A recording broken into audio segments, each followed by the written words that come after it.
Hello everyone. So in the last lecture we have discussed about the topic that is called as sexual reproduction in animals.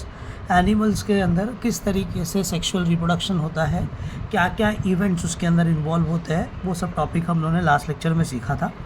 अब आज के lecture में जो topic हम लोग पढ़ने वाले हैं that is again very important topic which is called as male reproductive system. Humans के अंदर मेल रिप्रोडक्टिव सिस्टम कैसे होता है, तो ये पर्टिकुलर क्वेश्चन जो है या तो आपको पार्ट्स में पूछ सकता है शॉर्ट नोट के फॉर्म में, या फिर एक लॉन्ग आंसर आपको पूछ सकता है with the help of neat label diagram explain male reproductive system for 4 marks. Okay, तो अब हम लोग डिटेल में पढ़ेंगे कि मेल रिप्रोडक्टिव सिस्टम कैसे होता है. ओके, तो मेल रिप्रोडक्टिव सिस्टम के अंदर सबसे पहली चीज़ प्राइमरी मेल ऑर्गन्स जो प्रेजेंट होते हैं उसको हम लोग बोलते हैं testis. This testis is also known as gonads. क्या बोलते हैं हम लोग इसको? टेस्टिस बोलते हैं और गोनैड्स भी बोलते हैं. ओके, और दूसरा पार्ट जो इसके अंदर प्रेजेंट होता है that is called as accessory duct and glands. Okay, तो बेसिकली मेल रिप्रोडक्टिव सिस्टम के अंदर, ह्यूमन मेल रिप्रोडक्टिव सिस्टम के अंदर 3 पार्ट्स हम लोग को देखने को मिलते हैं. एक पार्ट है इसके अंदर जिसको हम लोग बोल रहे हैं primary male organ which is also called as testis or gonad, and another one is called as accessory ducts. Ducts के थ्रू जो हमारा स्पर्म है वो पास होने वाला है. ये एक पाइप के जैसा होता है. ओके, जहाँ से हमारा स्पर्म पास होगा, टेस्टिस के अंदर स्पर्म प्रोड्यूस होगा. और फिर तीसरा पार्ट मेल रिप्रोडक्टिव सिस्टम के अंदर जो है that is called as glands. ये सब मिलकर हमारा मेल रिप्रोडक्टिव सिस्टम बनता है. ओके, इंटरनल और एक्सटर्नल जेनाइटेलिया भी प्रेजेंट होते हैं, वो हम लोग बाद में पढ़ेंगे. पहले हम लोग डिस्कस करेंगे टेस्टिस के बारे में. ओके, तो ये सारे पार्ट्स हैं जो मेल रिप्रोडक्टिव सिस्टम के अंदर प्रेजेंट होंगे. Now this is the diagrammatic representation of male reproductive system. Okay, अब ध्यान से देखना कि ये मेल रिप्रोडक्टिव सिस्टम के अंदर क्या क्या पार्ट्स हम लोगों को देखने को मिलेंगे. तो बेसिकली जो सबसे प्राइमरी ऑर्गन इसके अंदर प्रेजेंट है उसको हम लोग क्या बोल रहे हैं? टेस्टिस बोल रहे हैं. Okay, as you can see in this diagram testis is present over here. दिख रहा है? ये टेस्टिस है हमारा. ओके, बेसिकली टेस्टिस हमेशा पेयर्स में प्रेजेंट होता है. ओके, जहाँ पर स्पर्म प्रोड्यूस होने वाला रहता है. और ये जो टेस्टिस है वो हम लोग को एक सैक लाइक स्ट्रक्चर के अंदर देखने को मिलेगा. और ये सैक लाइक स्ट्रक्चर जो है इसको हम लोग क्या बोलते हैं? स्क्रॉटम. क्या बोलेंगे हम लोग इसको? स्क्रॉटम बोलेंगे. ओके, तो ये 2 टेस्टिस है जो पेयर्स में प्रेजेंट होते हैं. और किसमें ये अरेंज होते हैं? हमारे एब्डोमिनल, लोअर एब्डोमिनल पार्ट से एक pouch like, sac like structure निकला हुआ रहता है और उसके अंदर ये टेस्टिस प्रेजेंट होते हैं. अब ऐसा क्यों है वो हम लोग बाद में सीखेंगे. ओके, बाद में मैं आपको बताऊंगा उसके पीछे रीज़न क्या है. इतना समझ में आ, टेस्टिस पेयर्स में प्रेजेंट होते हैं और एक सैक लाइक स्ट्रक्चर में प्रेजेंट होते हैं, लोअर एब्डोमिनल कैविटी के बाहर की तरफ होते हैं, जिसको हम लोग क्या बोलते हैं? स्क्रॉटम बोलते हैं. ओके, फिर उसके बाद इसी स्क्रॉटम के ऊपर, टेस्टिस के ऊपर अगर आप देखोगे तो टेस्टिस के ऊपर क्या प्रेजेंट है? एपिडिडाइमिस. आपको यहाँ पर दिखाई देगा, यहाँ पर प्रेजेंट होता है हमारा एपिडिडाइमिस. और फिर ये एपिडिडाइमिस हमारा कनेक्टेड होता है. ओके, और ये किससे कनेक्टेड होता है? तो ये कनेक्टेड होता है हमारा epididymis with the help of Vasa difference. Vasa difference एक पाइप लाइक स्ट्रक्चर है, दोनों साइड पर प्रेजेंट होगा. एपिडिडाइमिस भी दोनों साइड पर प्रेजेंट होते हैं और वास डिफरेंस जो है वो भी दोनों साइड पर प्रेजेंट होते हैं. फिर उसके बाद ये वास डिफरेंस जो है वो आकर जॉइंट होता है, यूनाइट होता है इजैकुलेटरी डक्ट में. यहाँ पर हमारा इजैकुलेटरी डक्ट प्रेजेंट है. ओके, यहाँ पर जाकर ये जुड़ जाता है, ये पाइप लाइक स्ट्रक्चर. ओके, फिर उसके बाद ये पाइप लाइक स्ट्रक्चर आगे की तरफ बढ़ता है और इसको हम लोग क्या बोलते हैं? That is called as what? Urethra. Okay, क्या बोलेंगे हम लोग? ये जो सिंगल यहाँ पर पाइप लाइक स्ट्रक्चर है, ये वाला हिस्सा बीच का, ओके, इसको हम लोग क्या बोलते हैं? यूरेथ्रा बोलते हैं. ओके, फिर यूरेथ्रा एक ओपनिंग बनाता है और उसमें से हमारा जो स्पर्म और जो हमारे यूरिन है वो उसमें से बाहर निकल सकता है. ओके, तो ये सारे पार्ट्स है जो इसके अंदर प्रेजेंट होता है. And about this it will be connected with urinary bladder. Urinary bladder भी प्रेजेंट है. और यूरिनरी ब्लैडर को कौन कनेक्टेड होता है? यूरेटर. ये हमने 11th स्टैंडर्ड में पढ़ा हुआ है ना. अब इसके अलावा इसके अंदर स्पर्मेटिक कॉर्ड, ये वाला जो हिस्सा है इसको हम लोग क्या बोलते हैं, स्पर्मेटिक कॉर्ड बोलते हैं, ये भी इसके अंदर प्रेजेंट होता है। इसके अलावा इसके अंदर एक कैनाल प्रेजेंट है, that is called as inguinal canal. ये इनग्विनल कैनाल जो है टेस्टिस को एब्डोमिनल से जोड़े रखती है, ओके। और फिर ये जो टेस्टिस है हमारा, इस टेस्टिस के नीचे आपको एक पार्ट दिखाई देगा, दैट इज़ कॉल्ड एज गैबरेनाक्यूलम। गैबरेनाक्यूलम क्या करता है, टेस्टिस को और जो हमारे स्क्रोटम है उसको जोड़ के रखने में मदद करता है, ओके। तो इस तरीके से ये यहाँ पर प्रेजेंट होता है। इसके अलावा इसके अंदर कुछ ग्लैंड्स भी हैं, ओके।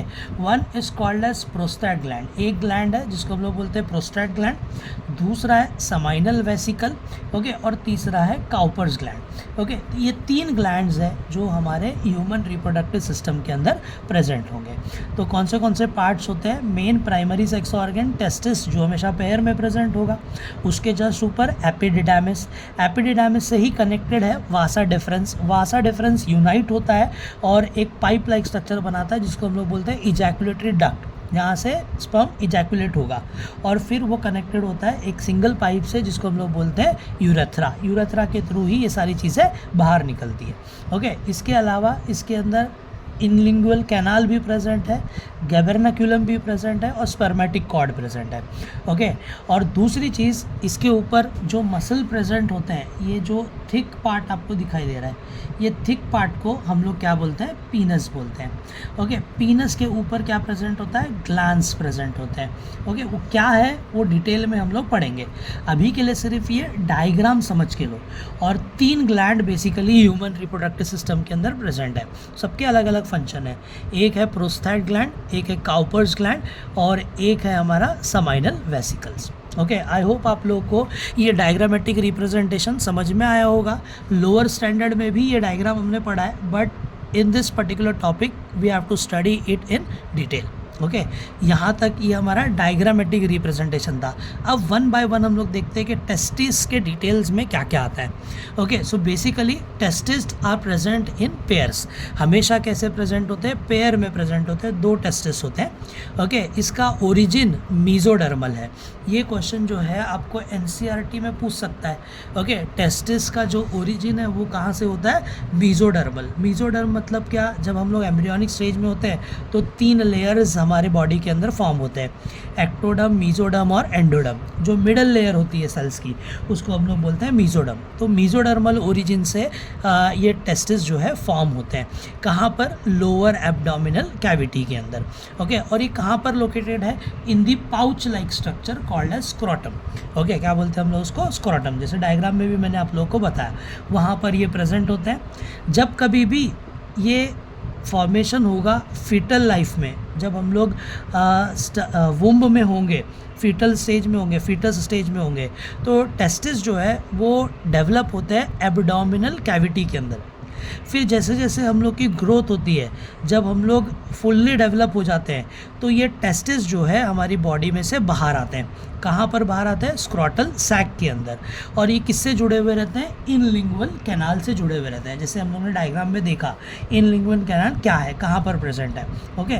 तो इस तरीके से ये बाहर की तरफ आ जाते हैं। ये हर एक टेस्टिस जो है कैसे शेप में प्रेजेंट होता है, ओवल शेप में प्रेजेंट होता है। और कितना लेंथ में होता है, लॉन्ग इसका कितना है, लेंथ कितना है इसका, 4 to 5 सेंटीमीटर लॉन्ग होता है। वाइड कितना होता है, 2 to 3 सेंटीमीटर। और थिकनेस कितना है इसका, 3 सेंटीमीटर। तो ये डायमेंशंस हम लोग को टेस्टिस का याद रखना है, ये आपको एमसीक्यू में भी पूछ सकता है। तो जो टेस्टिस है वो हमेशा कैसे प्रेजेंट होंगे, पेयर्स में। कहाँ से ओरिजिनेट हो रहे हैं, मीजोडर्मल ओरिजिन है, लोअर एब्डोमिनल कैविटी में ये फॉर्म होते हैं। और फिर बाद में एक पाउच लाइक स्ट्रक्चर बनता है जिसको हम लोग स्क्रोटम बोलते हैं, उसके अंदर ये आ जाते हैं लाइफ के लेटर स्टेज में। अर्ली फेटल लाइफ में ये एब्डोमिनल कैविटी के अंदर ही होंगे। और ये किससे कनेक्टेड है, स्क्रोटम जो है हमारा इनलिंगुअल कैनाल से कनेक्टेड है, जो एब्डोमिनल कैविटी के साथ इसको जोड़े रखता है। टेस्टिस जो है ओवल शेप में हम लोग को दिखाई देगा हमेशा। कितने सेंटीमीटर का होगा, लॉन्ग लेंथ वाइज अगर बात करेंगे तो 4 to 5 सेंटीमीटर। नीट में ये क्वेश्चन पूछता है। विड्थ में कितना है ये, 2 to 3 सेंटीमीटर। थिकनेस में कितना है, 3 सेंटीमीटर। तो ये हम लोग को यहाँ पर याद रखना है। तो इस तरीके से ये सारे इम्पॉर्टेंट पॉइंट्स हैं रिलेटेड टू टेस्टिस, ओके, कि टेस्टिस कैसा होता है। ओके, ना coming to the histology of the testis. अब हम लोग किसके बारे में बात करेंगे कि टेस्टिस के इंटरनल स्ट्रक्चर्स के अंदर क्या क्या चीज़ें प्रेजेंट होती है। No see this diagram, this is the lateral section of testis. ये क्वेश्चन भी आप लोग को एग्जाम में पूछ सकता है सेपरेटली 3 मार्क्स के लिए। कितने मार्क्स के लिए पूछेगा? 3 मार्क्स के लिए। Draw NEET label diagram of lateral section of testis, या फिर ऐसा क्वेश्चन होता है एक्सप्लेन हिस्टोलॉजी ऑफ टेस्टिस। तो ये हम लोग को डायग्राम ड्रॉ करना पड़ता है। अब हम लोग सीखेंगे कि क्या क्या चीज़ें इस लेटरल सेक्शन के अंदर हम लोग को देखने को मिलती है। सबसे पहली चीज़, इसके अंदर 3 लेयर्स प्रेजेंट होते हैं। एक आउटर लेयर होती है जिसको हम लोग बोलते हैं ट्यूनिका वेजिनालिस। क्या बोलेंगे हम लोग इसको? Tunica vaginalis. ये जो लेयर है इसको हम लोग क्या बोलते हैं? Outer layer tunica vaginalis. फिर उसके बाद एक इनर लेयर प्रेजेंट होती है जिसको हम लोग बोलते हैं ट्यूनिका अल्बुजेनिया, सेकेंड लेयर है। और एक लेयर होती है जिसको हम लोग क्या बोलते हैं? That is called as tunica vasculosa. Okay, vasculosa यहाँ पर नहीं दिखाया हुआ है, लेकिन एक्चुअली में ये जो लेयर है, ये वाली लेयर, ये दिख रहा है, ये लेयर है, ये वाली जो लेयर है एकदम अंदर, तीसरी लेयर, इसको हम लोग क्या बोलते हैं? ट्यूनिका वेस्क्यूलैरिस बोलते हैं। ओके, तो 3 लेयर होती है हिस्टोलॉजी ऑफ टेस्टिस में, वो हम लोग को पता रहना चाहिए। क्या क्या? आउटर लेयर जिसको हम लोग क्या बोल रहे हैं? Tunica vaginalis. इनर जो लेयर होती है उसको हम लोग क्या बोलते हैं? ट्यूनिका वेस्क्यूलोसा। और बाहर की जो लेयर होती है, आउटर लेयर, एक्सटर्नल लेयर, उसको हम लोग क्या बोलते हैं? ट्यूनिका अल्ब्यूजेनिया। ओके, तो ये 3 लेयर्स हम लोग को याद रखना है। तो टेस्टिस एक्सटर्नली कवर्ड है कोलेजनस कनेक्टिव टिश्यू से, एक पहली लेयर से, जिसको हम लोग क्या बोल रहे हैं? ट्यूनिका अल्ब्यूजेनिया। फिर आउटर लेयर के अंदर की तरफ पेरिटोनियल कवरिंग में इनकम्प्लीट पेरिटोनियल कवरिंग है जिसको हम लोग क्या बोलते हैं? Tunica vaginalis. ट्यूनिका वेजिनालिस के अंदर एक और एक लेयर प्रेजेंट होती है ट्यूनिका वेस्क्यूलोसा। थिन मेम्ब्रेनिशियस होती है और वस्कुलर लेयर होती है। वस्कुलर लेयर मतलब क्या? इसके अंदर ब्लड सप्लाई और ब्लड वेसल्स वगैरह प्रेजेंट होंगे। ओके, फिर जो फाइबर्स हैं फ्रॉम ट्यूनिका अल्ब्यूजेनिया वो डिवाइड करते हैं हर एक टेस्टिस को into 200 to 300 testicular lobules. Okay, हमारे टेस्टिस जो है अलग अलग लोब्स में डिवाइड होते हैं जिसको हम लोग बोलते हैं टेस्टिकुलर लोब्यूल्स। ओके, तो ट्यूनिका अल्ब्यूजेनिया से फाइबर प्रोड्यूस होते हैं। Okay, that fibre from the tunica albuginea divide each testis को कंपार्टमेंट्स में, लोब्यूल्स में डिवाइड करता है। कितने लोब्यूल होते हैं एक टेस्टिस के अंदर? टेस्टिकुलर लोब्यूल्स जो है 200 से 300 तक होते हैं। ये एंट्रेंस एग्ज़ाम का क्वेश्चन है। हर एक हमारे टेस्टिकुलर लोब्यूल के अंदर 3 to 4 highly coiled structure present होता है, that is called as seminiferous tubules. Okay, तो ये पॉइंट समझ में आए। कितने लेयर होते हैं टेस्टिस के अंदर? 3। एक कोलेजनस कनेक्टिव टिश्यू है बाहर की तरफ, ट्यूनिका अल्ब्यूजेनिया। उसके नीचे की तरफ होता है इनकम्प्लीट पेरिटोनियल कवरिंग जिसको हम लोग बोलते हैं ट्यूनिका वेजिनालिस। और उसके अंदर एक लेयर होती है जिसको हम लोग बोलते हैं ट्यूनिका वेस्क्यूलोसा। थिन मेम्ब्रेनिशियस है और हाईली वस्कुलर है। जो फाइबर ट्यूनिका अल्ब्यूजेनिया के हैं वो टेस्टिस को डिवाइड करते हैं। कितने टेस्टिकुलर लोब्स में डिवाइड करते हैं? 200 से लेकर 300। ओके, हर एक टेस्टिकुलर लोब्यूल के अंदर कितने सेमिनिफेरस टिब्यूल है हाईली कॉइल्ड? 3 से 4। अब ये डायग्राम देखो तो आपको समझ में आएगा सेमिनिफेरस टिब्यूल कहाँ पर प्रेजेंट है। सी दिस डायग्राम, ये तो हो गया हमारा tunica albuginea, tunica vaginalis. Okay, और फिर उसके बाद क्या प्रेजेंट होता है? Seminiferous tubule. As you can see in the diagram, यहाँ पर आपको ये सेमिनिफेरस कॉइल्ड स्ट्रक्चर दिखाई देगा। इसको हम लोग क्या बोल रहे हैं? Seminiferous tubule. कितना सेमिनिफेरस टिब्यूल होता है? 1 to 4 हर एक टेस्टिकुलर लोब में। ओके, ये हमारा ये जो है ये क्या है? ये हमारा टेस्टिकुलर लोब है। इसके अंदर कितने सेमिनिफेरस टिब्यूल होंगे? 3 to 4 highly coiled seminiferous tubule will be present. समझ में आया यहाँ तक सेमिनिफेरस टिब्यूल कहाँ पर प्रेजेंट है? ओके, फिर नेक्स्ट पॉइंट क्या बोल रहा है हमारा अब आगे? अब ये जो सेमिनिफेरस टिब्यूल है it is internally lined by the cuboidal germinal epithelium. Okay, अब इंटरनली इसके अंदर कौन से सेल्स प्रेजेंट होते हैं, जो हमारा सेमिनिफेरस टिब्यूल है उसके अंदर क्यूबॉइडल जर्मेनियल एपिथेलियम सेल्स हैं, जिसको हम लोग स्पर्मेटोगोनिया भी बोलते हैं। स्पर्मेटोगोनिया मतलब क्या, इनिशियल स्टेज ऑफ स्पर्म।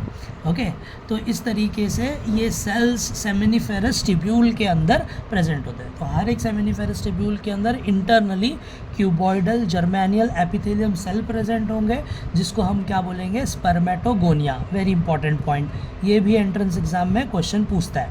और कुछ बड़े पिरामिडल सेल्स भी होते हैं, जिसको हम लोग क्या बोलते हैं, सर्टोली सेल या फिर सस्टेंटिकुलर सेल्स जिसको हम लोग बोलते हैं।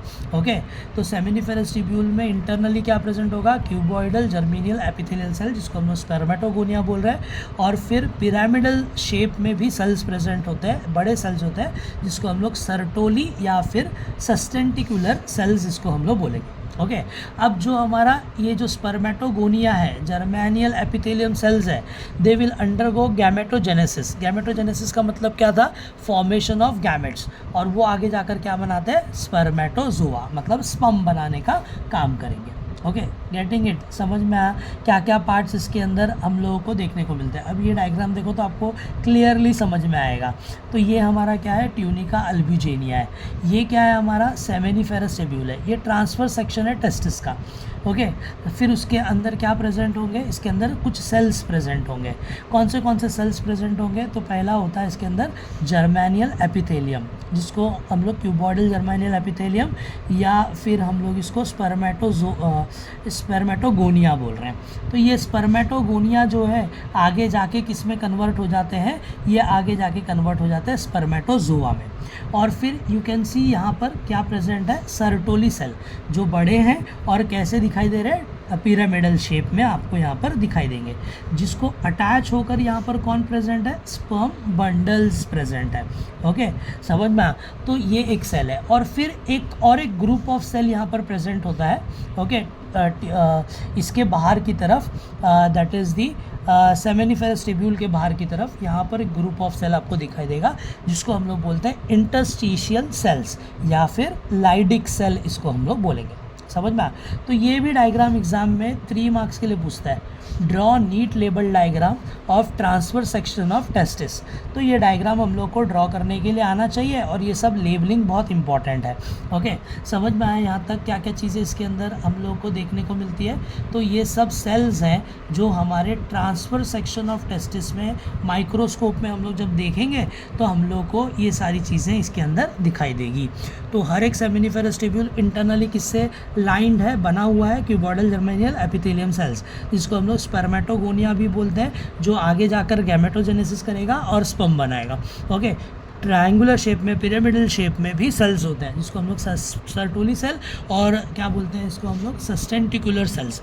सर्टोली सेल का function, this is very important point. ये पॉइंट जो है हमारे लिए बहुत इंपॉर्टेंट है कि सर्टोरी सेल का क्या काम है। Sertoli cell will provide nutrition to developing sperm. Developing sperm को ये क्या प्रोवाइड करवाता है, न्यूट्रिशन प्रोवाइड करने का काम करता है।